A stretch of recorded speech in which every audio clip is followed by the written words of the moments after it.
கர்த்தருடைய பரிசுத்த நாமத்துக்கு மகிமை உண்டாவதாக. எல்லாம் நல்லா இருக்கிறீங்களா? கர்த்தர் உங்களை ஆசீர்வதிப்பார். இந்த அருமையான காலை வேளையிலும் ஆஸ்காட் யூடியூப் சேனல் மூலமாக உங்களை சந்திப்பதிலே மிக்க மகிழ்ச்சி அடைகிறேன். கர்த்தர் இம்மட்டும் நமக்கு நல்லவராக இருக்கிறார். இன்றைக்கும் ஒரு சத்தியத்தை அறிந்து கொள்ள போகிறோம். எடுத்துக்கொள்ளலாம். மத்தேயு எழுதின நற்செய்தி நூல் 6வது அதிகாரம், அதுல 20வது வசனம் 21வது வசனம் எடுத்து அவங்க வாசிக்கலாம். பரலோகத்திலே உங்களுக்கு பொக்கிஷங்களை சேர்த்து வையுங்கள், அங்கே பூச்சியாவது துருவாவது கெடுக்கிறதும் இல்லை, திருடர் கண்ணமிட்டு திடுகிறதும் இல்லை. உங்கள் பொக்கிஷம் எங்கே இருக்கிறதோ அங்கே உங்கள் இருதயம் இருக்கிறது.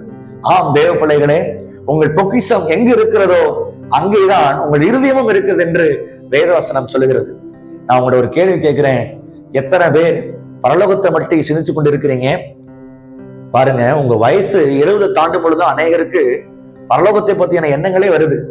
பரலோகம் எப்படி இருக்குமோ, பரலோகத்துக்கு நான் போகணும் அப்படின்னு 60 வயசு தாண்டாதான் தோணுது. ஏன்? அவங்க சீக்கிரம் மறிக்க போறாங்க அப்படின்னு அர்த்தம்.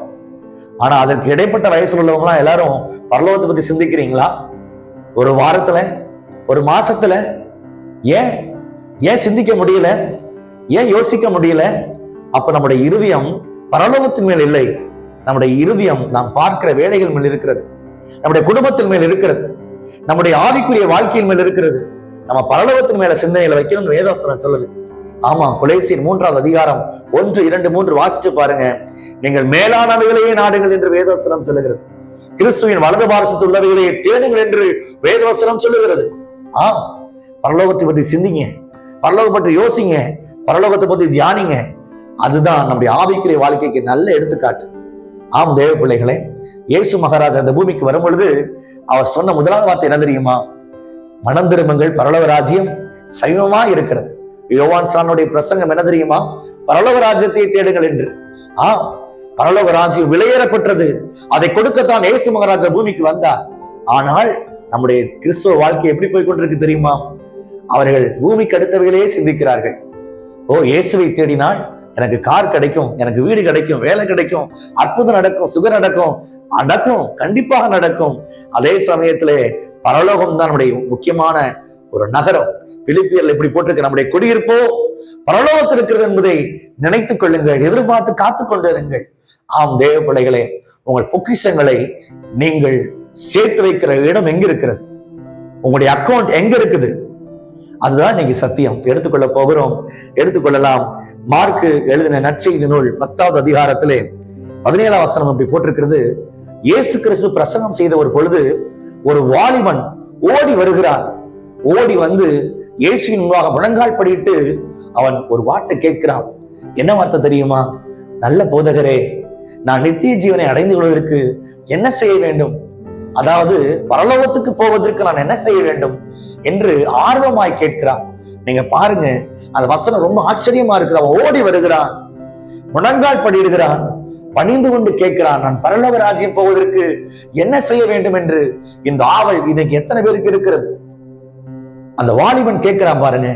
திரும்ப இயேசு கிறிஸ்து சொல்லுகிறார், கற்பனைகளுக்கும் கட்டளைகளுக்கும் கீழ்ப்படியப்பான்னு.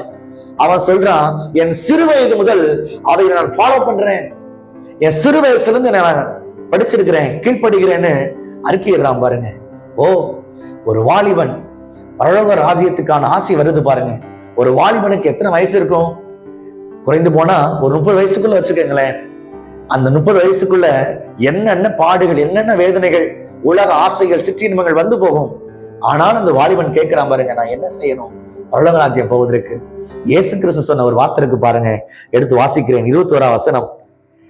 இயேசு அவனை பார்த்து அவனிடத்தில் அன்பு கூர்ந்து, உன்னிடத்தில் ஒரு குறை உண்டு, நீ போய் உனக்கு உண்டானவைகள் எல்லாம் விற்று தரித்திரருக்கு கொடு, அப்பொழுது பரலோகத்திலே உனக்கு பொக்கிஷம் உண்டாயிருக்கும், பின்பு சிலுவை எடுத்துக்கொண்டு என்னை பின்பற்றி வா என்றார். அந்த வாலிபன் இந்த சத்தியத்தை கேட்ட பிறகு அவனுடைய இருதயம் மனமடிவானான், வியாகுலப்பட்டான். பரலோக ராஜ்யத்துக்கு போவதற்கு என் சொத்தையா நான் விற்கணும் அப்படின்னு அவன் பரலோக ராஜ்யத்துக்கு போவதற்கான ஆசையே அவன் விட்டு போயிருச்சு பாருங்க. அன்பு தேவ பிள்ளைகளே, உங்களுடைய பொக்கிஷங்களை உங்களுடைய வருமானத்தில், உங்களுடைய உடைமைகளில், உங்களுடைய பொக்கிஷ சாலைகளில் நீங்கள் வைத்திருக்கிறதை எடுத்து தரித்திரருக்கு கொடுத்து பாருங்கள். தரித்திரருக்கு ஹெல்ப் பண்ணுங்க, ஏழைகளுக்கு உதவி செய்யுங்கள். செய்து பாருங்களேன், பரலோகத்தில் உங்களுக்கு பொக்கிஷம் இருக்கும். கர்த்தர் உங்களை ஆசீர்வதிப்பாராக. ஜெபிப்போம். இயேசு கிறிஸ்துவின் நல்ல நாமத்தினாலே நாங்கள் ஒருமனப்படுகிறோம். கர்த்தாவே, பரலோகத்திற்கான ஆசை எங்களுக்குள் உண்டாகும்படியாய் எங்களை ஆசீர்வதித்து நடத்துவீராக. இயேசு கிறிஸ்துவின் நாமத்தில் பிதாவே, ஆமென்.